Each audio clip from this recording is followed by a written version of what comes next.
বন্দ্যোপাধ্যায় আপনার কাছে আসবো। সন্ময়দা, আপনি শুনতে পাচ্ছেন যে বিতর্কটা এবং বিতর্কের আমার মানে একেবারে দর্শক বা আমি ধরে নিন সন্ময়দা রাস্তায় আমার বন্ধু বান্ধবের সাথে চায়ের দোকানে বসে আছি এবং সত্যিই চা খেতে খেতে 5 টাকার 3 টাকার চা এবং যে কেক খেতে খেতে 7 টাকার কেক খেতে খেতে, এটা আমার প্রশ্ন যে অভিষেক বন্দ্যোপাধ্যায় প্রথমত এমন কি ব্যবসা করতেন যেটা গোটা প্রপার্টিটা নাকি ইডি অ্যাটাচ করে নিয়েছে, এবং দুই বলুন বলুন সন্ময়দা বলুন। আমি একটা কথা তোমাকে ইন্টারাপ্ট করছি। আজকে যে আলোচনার যে বিষয়টা যে লাইন তোমরা শুরু করেছো, আমি ঠিক সেই জায়গা থেকে দুটো খুব ইম্পর্টেন্ট ভ্যালিড পয়েন্ট বলবো। 7.5 কোটি টাকা ইডি অ্যাটাচ করেছে জাস্টিস অমৃতা সিনহার বেঞ্চে, ইডির তরফ থেকে অফিসিয়ালি বলা হয়েছে এবং সত্যি সত্যি অ্যাটাচ করা হয়েছে। রাজ্যের মুখ্যমন্ত্রী, যেহেতু আমারও মুখ্যমন্ত্রী, যতই তার বিরোধিতা করি, তার কথাই আমি বিশ্বাস করবো যে অভিষেক বন্দ্যোপাধ্যায়ের সমস্ত প্রপার্টি অ্যাটাচ হয়েছে। তাহলে কি ধরে নেবো যে 7.5 কোটি টাকাটাই শুধুমাত্র অভিষেক বন্দ্যোপাধ্যায়ের প্রপার্টি এবং তার বাইরে তার কোনো প্রপার্টি নেই? হতে পারে না সেটা। তার মানে রাজ্যের মুখ্যমন্ত্রী গতকাল মিথ্যা কথা বলেছেন, পয়েন্ট নাম্বার 1। এবং পয়েন্ট নাম্বার 2 হচ্ছে যে 7.5 কোটি টাকা অ্যাটাচমেন্ট হচ্ছে, তুমি খোঁজ নিয়ে দেখো, আমি খোঁজ নিয়েই বলছি, জাস্টিস অমৃতা সিনহার ব্যাপারে বেঞ্চে 7.5 কোটি টাকা এই অ্যাটাচমেন্টের ব্যাপারে অভিষেক বন্দ্যোপাধ্যায়ের পক্ষ থেকে বিরোধিতা করা হয়নি। এবং এইখানেই লুকিয়ে রয়েছে অঙ্কটা। আমার 2014 সাল বা 2013 সালে একটা ঘটনার কথা মনে পড়ছে, যখন গৌতম দেব বলেছিলেন এই ব্যানার্জি পরিবারের 34টা প্রপার্টি আছে, তার দলিল পরিপ্রকাশে দেখিয়েছে। আমরা আশা করেছিলাম যে বন্দ্যোপাধ্যায় পরিবার থেকে শেষ পর্যন্ত তার বিরুদ্ধে আদালত অবমাননার মামলা হবে। শুধু তাই না, গণশক্তিতেও ছাপা হয়েছিল এবং গণশক্তির সম্পাদক ওপেন বলেছিলেন যে আমাদের বিরুদ্ধে মানহানির মামলা করা হোক। হ্যাঁ, কিন্তু আজ পর্যন্ত তার মামলা হয়নি। তার মানে এটা ভ্যালিডিটি আছে।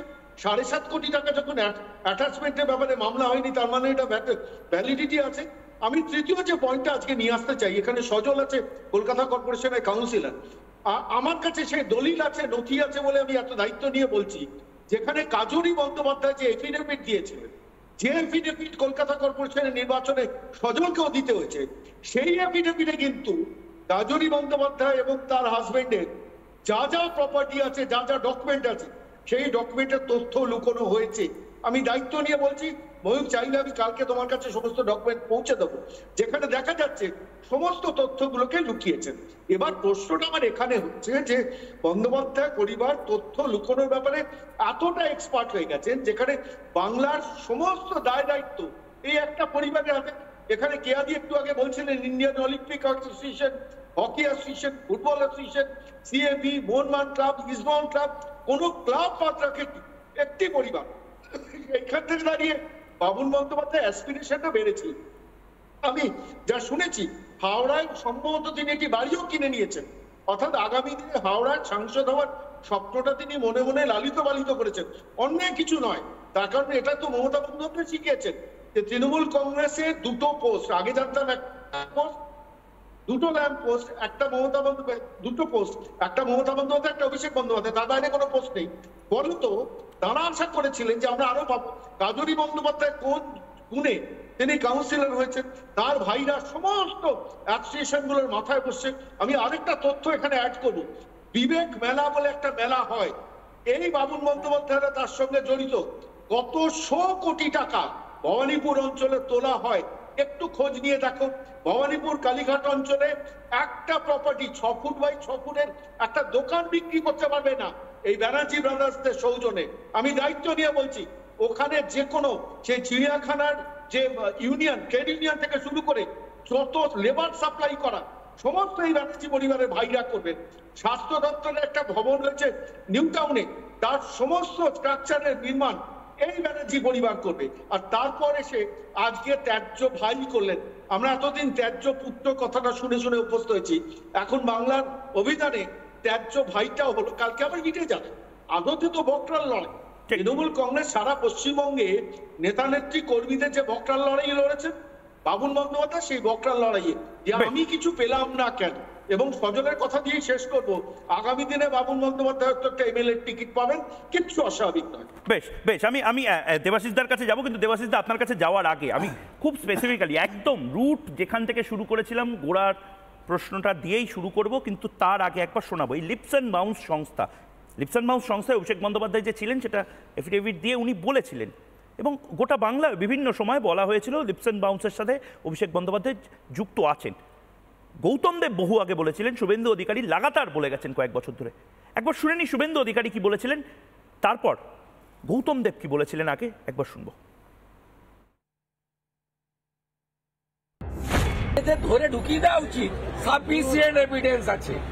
লিপস এন্ড বাউন্সের উনার কোম্পানি উনি ওপেনলি 28 আগস্ট মেয়র রোডে ঘোষণা করেছেন যে আমার কোম্পানি থানা দিয়েছে। ওই কোম্পানিতে টাকা ঢুকেছে সবাই জানে। রুচিরা নারোলার নামে ব্যাংককের রাজধানী থাইল্যান্ডের রাজধানী ব্যাংককের কাশিকর্ণ শাখায় ভ্যাট ঢুকেছে সবাই জানে। লিপস অ্যান্ড বাউন্সে সুভাষ আগরওয়াল কোম্পানি কয় লাখ টাকা ঢুকিয়েছে, 4 কোটি টাকা সবাই জানে।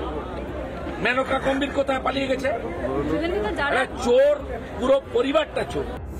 যার বউর নামে কয় লাখ টাকা ব্যাংককে যায়, যার শালি পশ্চিমবঙ্গ ছেড়ে পালায় ভারত ছেড়ে, যার বাবা মা লিপস অ্যান্ড বাউন্সের ডাইরেক্টর, যার কোম্পানি লিপস অ্যান্ড বাউন্সের হাই পেড এমপ্লয়ি জেলের মধ্যে থাকে, এবং যিনি still now CEO of the Leaps and Bounds, এবং যিনি 11 সালের পরে এসে পশ্চিমবঙ্গে মধু আর ক্ষীর খাচ্ছেন। 11-র আগে ভাইপো কোথায় ছিল? খেটে মরেছে মজুর আর খেজুর খাচ্ছেন হুজুর। দেবাশিস দা, এইটা একটা বক্তব্য, কিন্তু তার পাশাপাশি গৌতম দেবের শরীর ভালো নেই, কিন্তু তারপরেও গৌতম দেব একই কথা বারবার বলে গেছেন। আমি যখন গৌতম দেবকে কিছুদিন আগে সাক্ষাৎকার নিয়েছিলাম, তিনি বলেছিলেন যে দরকার হলে ডেকে নিয়ে যাক, মানহানির মামলা করুক, আদালতে ডাকুক, গাড়ি ভাড়াটা দিয়ে দিক, কারণ আমার গাড়িতে আসতে যেতে হয়, কিন্তু আমি এই কথাই বলবো। কি কথা বলেছিলেন শুনবো। অভিষেক ব্যানার্জির এই পাবলিসিটিটা দেখে আমার সন্দেহ হলো। মানে এটা আমি যদি একবার একটু আপনার অনুমতি নিয়ে যদি আমি দেখি, এটা লিপস অ্যান্ড বাউন্স লেখা এবং তাতে আওয়ার লিডারশিপে অভিষেক বন্দ্যোপাধ্যায় সিএমডি হিসাবে লেখা। সিএমডি মানে chief managing director. Abhishek Bandyopadhyay chief managing director ছিলেন এবং অভিষেক বন্দ্যোপাধ্যায়কে নিয়ে বিস্তারিত লেখা। অভিষেক বন্দ্যোপাধ্যায় কবে জন্মেছেন, এমপি বিড়লা থেকে পড়াশোনা করেছেন, বিবিএ ডিগ্রি নিয়েছেন। কম্পিউটারের সাহায্যে এটা পৃথিবীর লোককে জানাচ্ছে যে Leaps and Bounds is a company doing over this works excellently. ইতিমধ্যে সে 300 কোটি টাকা খরচা করেছে, এক জায়গায় 300 কোটি আছে, এক জায়গায় 400 কোটি আছে, খরচা করেছে। তো আমি তো কী ব্যাপার, এরকম দুমদাম হয় নাই। দেবাশিস দা, পয়েন্টটা হচ্ছে যে অভিষেক বন্দ্যোপাধ্যায়ের কি প্রপার্টি অ্যাটাচড হয়েছে। কারণ আবারও বলছি, লিপস অ্যান্ড বাউন্সের 7.5 কোটি টাকা অ্যাটাচড হয়েছে, কিন্তু সেটা তো ব্যক্তির প্রপার্টি হতে পারে না। মানে এটা তো কোনো দোকান নয় একজন ব্যক্তির, এটা একটা প্রাইভেট লিমিটেড কোম্পানি, সেখানে পুরোটাই কি করে হতে পারে? তৃণমূল নয়, তৃণমূলটা হচ্ছে দোকান। ঠিক, আমি আশা করবো আমাকে 1 মিনিট কথা বলতে। আমার প্রথম হচ্ছে, আজকে খুব দুঃখ হচ্ছে সুদীপ্ত সেন মানুষটির জন্য। মানে সেই মানুষটি হয়তো জেলের ভিতরে পড়ে আছেন, আজ কিন্তু ওনার একটা পেটেন্ট পাওয়ার কথা ছিল। মানে সুদীপ্ত সেন যেভাবে আজকে সারদাকে তুলে নিয়ে গেছিলেন, একেবারে হুবহু সেই কায়দায় আপনি দেখুন তৃণমূল কংগ্রেস আসার পর থেকে ধীরে ধীরে ধীরে ধীরে ধীরে ধীরে করেছে। আমি কেন বলছি, আমরা ছোটোবেলায় সেই পড়েছিলাম না বিজ্ঞানে, দেখুন তুলনামূলক আলোচনা করতাম, একদিকে আর একটা একদিক করে কার সাথে কার কেমন তুলনা করতাম। আপনি দেখুন এজেন্টে কি হতো, সারদা কিছু এজেন্ট রাখতো, এখানে তৃণমূল কংগ্রেসের কাউন্সিলর, এমএলএ, এমপি, পুলিশ প্রশাসন সবাইকে ঢুকিয়ে দিয়েছে এজেন্সিদের মধ্যে, তারা প্রত্যেকে পয়সা তুলছে। আপনি দেখুন এই সারদার ক্ষেত্রে কিছু একটা 9% 10% এজেন্টদের দিত, বাকি মানুষদের ভুল বুঝিয়ে পয়সা তুলতো। এক্ষেত্রে তো 75-25 ওনারা নিজেরাই বলে দিচ্ছেন। মানে প্রতিটা ক্ষেত্রে, মানে সারদার ক্ষেত্রে তবু একটা জিনিস ছিল, হয়তো সুদীপ্ত সেনরা কিছু কিছু টাকা ফেরত দিত, এখানে তো ফেরত দেওয়ার কিছু ব্যাপার নেই, পুরোটাই নিয়ে নেওয়ার ব্যাপার আছে। মানে এইটা কিন্তু আমরা আজকে বলছি না, এটা বহু দিন ধরে বলে আসছি। মানে এটার উপর দাঁড়িয়েই তো তৃণমূল কংগ্রেসের আজকের এই যা কিছু আপনি দেখছেন। তৃণমূল কংগ্রেস পশ্চিমবঙ্গের পরিবর্তনের জন্য আসেনি, তৃণমূল কংগ্রেস যেটা এসেছে যে মমতা ব্যানার্জি এবং তার পারিপার্শ্বে যারা আছে আছে তাদের যে সম্পত্তি সেটা বাড়াবার জন্য। দেবাশিস মমতা ব্যানার্জি কি ভয় পাচ্ছেন? আমি একটা জায়গায় বলি, একটা দলীয় অ্যাকাউন্ট সিজ, মানে দলীয় সম্পত্তি সিজ হচ্ছে অ্যালকেমিস্টে, এবং এটা হচ্ছে মানে কতটা লজ্জাজনক ভাবুন। একটা চিটফান্ড কোম্পানি, সেই চিটফান্ড কোম্পানির টাকায় প্লেনে করে তৃণমূল কংগ্রেসের নেতারা যাওয়া আসা করেছেন। ঠিক, আমি বলি, আমি প্রথম তোমাকে কনগ্রাচুলেশন জানাই যে একটা ধারণা হয়তো আছে রিপাবলিক অনেক সময় নিরপেক্ষ নয়, কিন্তু আজকে তুমি যে বামপন্থীদের কথাটা বলে, গণশক্তির কথা বলে এবং গৌতম দেবের কথা বললে, এটা ঠিক। গণশক্তি প্রায় 1 বছর বা 1.5 বছর আগে এটা প্রকাশ করেছিল, বড় বড় করে লিখে দিয়েছিল যে ওই 38টা প্লটের কথা। আজ অবধি তার বিরুদ্ধে কোনো রকম মামলা মোকদ্দমা হয়নি। তার মানে এটা স্বীকার করে নেওয়া হয়েছিল যে এই জিনিসগুলো ঘটেছে। স্বীকার করেননি। মানে আমি যদি তোমার এগেইনস্টে কোনো কিছু এটা হতে পারে বামপন্থীরা শূন্য, তাই জন্য কোনো পাত্তা দেয়, সেটা হতে পারে, কিন্তু স্বীকার করেনি। এবং গৌতম এবং আরেকটা কেস দেয় যেখানে আমি তো অবাক হয়ে যাই, সেখানে কোনো কেস হলো না। সত্যি কথাকে অনেক সময় চুপ করে যায়, যেমন দীপক ঘোষের ক্ষেত্রে এরা কোনো কিছু আপত্তি করেনি। ঠিক, গৌতম দেবের লিপস অ্যান্ড বাউন্স দিয়ে গৌতম দেব বহু আগে বলেছিলেন, তখন মানুষ ওনাকে ভেঙেছিল বা মানে অনেকে মানে তৃণমূল মানহানির জন্য অনেক কিছু করেছিল। তো আমি আজকে বলছি যে এখানে কিন্তু তোমার আমার থেকেও বড় যেটা আমি বামপন্থীদের একটা আমার অভিযোগ করব, যে বামপন্থীরা কিন্তু এই জায়গাটাকে হাইলাইট করতে পারছে না বা এটা সুযোগ নিতে পারছে না যে আজকে তারা যেটা বলেছিল সব কটা সত্যি, কিন্তু তারা সেই মাইলেজটা কোনোভাবে নিতে পারছে না। কোথা থেকে এলো এত প্রপার্টি? কোথা থেকে সিজ হলো? আমার একটা কথা শুধু, আমার সজলদাকে একটা কথা বলার আছে, যে সজলদাকে আমি খুব সম্মান করি, ওনার অ্যাগ্রেসিভনেস আমার খুব ভালো লাগে, কিন্তু সজলদা এটা কি করে বললেন এই যে মাত্র 7.5 কোটির সম্পত্তির কথা, মানে যেখানে একটা মাগুর মাছ বিক্রেতার দেহরক্ষকের কাছে 1000 কোটি টাকা সম্পত্তি, সেখানে তৃণমূলের দেহরক্ষকের কাছে মাত্র 7.5 কোটি টাকা সম্পত্তি সিজ হয়েছে এখন অবধি। সেটা বলি ইডি 7.5 কোটি টাকা সম্পত্তি সিজ, এবং ইডি কিন্তু বোধহয় আরো বলেছে, সন্ময়দার আমি একটা এতে দেখছিলাম যে ইডি কিন্তু বলেছে যে আমার আরো সম্পত্তি ক্রোধ করা আছে, সেটাকে অ্যাটাচ করা আছে। সেটা করতেই পারে, সেটা করতেই পারে। পয়েন্ট হচ্ছে এই যে লিপস এন্ড বাউন্সের সম্পত্তি অ্যাটাচ হচ্ছে, তৃণমূল কংগ্রেসের দলীয় সম্পত্তি অ্যাটাচ হচ্ছে, তার সাথে অভিষেক বন্দ্যোপাধ্যায়ের সমস্ত সম্পত্তি অ্যাটাচ হওয়ার প্রশ্নটা আসছে কোথা থেকে? এই জায়গাতেই বলতে চাই, দেখো ময়ূক, ভেবো না আমি আউট অফ কনটেক্সট কথা বলছি, চারিদিকে একটা হোয়াটসঅ্যাপে একটা মিম খুব ছড়িয়েছে, সেখানে জটায়ু জিজ্ঞাসা করছেন ফেলুদাকে, একটা কথা জিজ্ঞাসা করতে পারি ভোট সংক্রান্ত?